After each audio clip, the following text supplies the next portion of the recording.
বিসমিল্লাহির রহমানির রহিম। আসসালামু আলাইকুম। কবর এই শব্দটি শুনলেই মনে একটি গভীর নীরবতা নেমে আসে।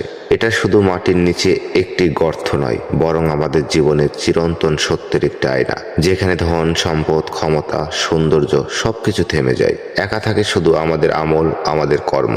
ভাবুন তো, আজ আমরা হাসি আনন্দে মেতে আছি, দুনিয়ার লোভ লালসায় ব্যস্ত, কিন্তু কালকে জানে হয়তো আমাদের ঠিকানা হবে সেই অন্ধকার নির্জন কবর। রাসূল সাল্লাল্লাহু আলাইহি সাল্লাম বলেছেন, তোমরা কবরকে বেশি বেশি স্মরণ করো, কারণ তা সকল আনন্দ নষ্ট করে দেয়।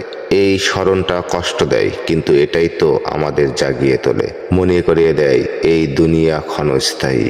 কবর জান্নাতের বাগানও হতে পারে, আবার জাহান্নামের গর্তও।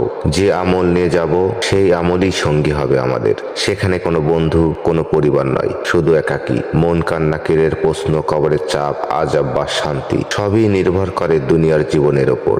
হযরত ওসমান রাদিয়াল্লাহু আনহু বলেছেন, মানুষ প্রতিদিন তার মতো মানুষকে মৃত্যুবরণ করতে দেখে, কিন্তু নিজের মৃত্যুর কথা সে ভুলে যায়। যখন প্রিয় কেউ চলে যায়, কবরের পাশে দাঁড়িয়ে চোখের জল ফেলি, মনে হয় আর কিছুই বাকি নেই। কিন্তু সেই কান্না আমাদের শেখায় জীবনটা কত ছোট, কত আজব। আজ তুমি অন্যের কবরের ফুল দিচ্ছ, কাল অন্যরা তোমার কবরে দেবে। তাই আজই সময় ভালো কাজ করার, ক্ষমা চাওয়ার, আল্লাহর কাছে ফিরে আসার। কবর নীরব, কিন্তু তার নীরবতা অনেক কথা বলে। এটা বলে, প্রস্তুত হও, আমি তোমার অপেক্ষায় আছি। আল্লাহ আমাদের সবাইকে কবরের শান্তি দিন, আযাব থেকে রক্ষা করুন। আমিন।